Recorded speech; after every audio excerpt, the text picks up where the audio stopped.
नमस्कार स्टूडेंट्स। आज हम बीए प्रथम वर्ष में हिंदी की पाठ्य पुस्तक में संकलित सूरदास के जो विनय के पद हैं उनका सार कर लेते हैं। विनय सूर सागर का एक महत्वपूर्ण अंश है। सूर सागर सूरदास की एक महत्वपूर्ण रचना है। इसमें कवि ने निर्गुण की अपेक्षा सगुण भक्ति को अधिक महत्व दिया है, क्योंकि सूरदास एक सगुण भगत कवि था। सर्वप्रथम कवि स्पष्ट करता है कि निर्गुण निराकार ईश्वर की गति के बारे में कुछ नहीं कहा जा सकता।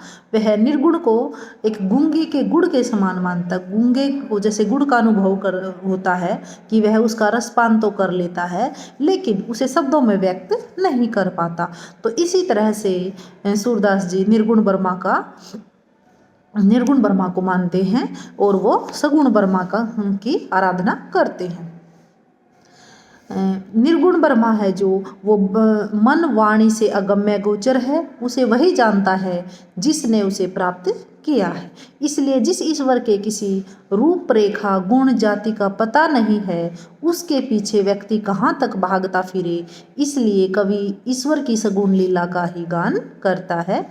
कवि पुनः कहता है कि भगवान श्री कृष्ण का स्वभाव ऐसा है कि वह ज्ञान शिरोमणि होकर भी भक्तों के प्रति उदार है। वे अपने भक्त के तुच्छ गुण को सुमेरु पर्वत के समान मानते हैं और उसके सागर जैसे विशाल अपराध को भी क्षमा कर देते हैं।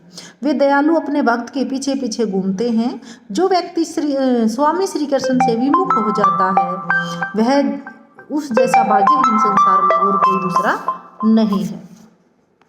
कवि मानव शरीर की नश्वरता पर प्रकाश डालता हुआ कहता है कि जिस दिन मानव शरीर से उसकी आत्मा रूपी पक्षी उड़ जाएगा, उस दिन वह तन नष्ट हो जाएगा। उसे सियार कोए गिद्ध खाएंगे। मानव शरीर की वह शोभा और रूप रंग नष्ट हो जाएंगे।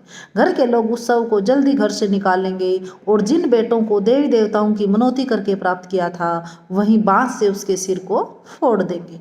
अतः मनुष्य को संतों की संगति करनी चाहिए। कवि स्वयं को सबसे बड़ा पापी कहता है। कवि को इस बात का दुख है कि प्रभु ने वाल्मीकि, अजामिल, पूतना, गणिका आदि का उद्धार किया, परंतु उसे छोड़ दिया। अतः कवि प्रभु से उद्धार की कामना करता है और स्वयं को सबसे बड़ा पापी घोषित करता है। वह कहता है कि हे दयालु एवं अंतर्यामी प्रभु, मेरे समान इस संसार में कौन दुष्ट और कामी व्यक्ति है। मैं सत्संगति में से आलस्य करता हूँ और विषय वासनाओं में अधिक रुचि रखता हूँ। मैं सबसे बड़ा पापी, नीच और पतितों में प्रसिद्ध हूँ। हे स्वामी, आप ही मेरा उद्धार कर सकते हो। कवि पुनः कहता है कि मैंने इधर उधर भटकते हुए जीवन को व्यतीत कर दिया है। मैं राजकार्य, पुत्र, धन आदि की डोरी से बंधा हुआ हूँ। माया की कठोर गांठ ने मुझे बांध रखा है। न तो मैं हरि की भक्ति करता हूँ और न ही साधुओं की संगत करता हूँ, अर्थात सारे बुरे ही बुरे कार्य करता हूँ और मैं आपसे बहुत ही दूर चला गया हूँ। अंत में कवि कहता है कि भक्ति के बिना मानव का जीवन ही व्यर्थ है। कवि भगवान श्री कृष्ण के प्रति एक निष्ठता दिखाते हुए कहते हैं कि भगवान श्री कृष्ण को छोड़कर मेरा मन कहीं भी नहीं लगता, मुझे कहीं भी सुख प्राप्त नहीं होता। जैसे जहाज का पक्षी चारों ओर उड़कर पुनः फिर उसी जहाज पर आकर बैठ जाता है, उसी प्रकार मेरा मन भी भगवान श्री कृष्ण से ही सुख प्राप्त करता है। कवि कहता है कि जो साधक कमल नयन श्री कृष्ण के महात्म्य को त्याग कर अन्य देवी देवताओं का ध्यान करता है, उसकी स्थिति उस मूर्ख के समान है जो पास बह रही पावन गंगा को छोड़कर अपनी प्यास बुझाने के लिए कुआं खुदवाता है।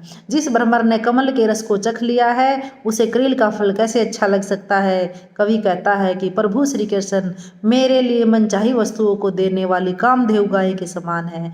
अतः कामधेनु गाय को त्याग कर बकरी का दूध कौन दूना चाहेगा, अर्थात कोई नहीं। कोई भी मतलब बड़ा कार्य करके छोटा कार्य कौन करना चाहेगा। अतः कवि श्री कृष्ण की भक्ति को ही सर्वश्रेष्ठ सिद्ध करते हैं। धन्यवाद।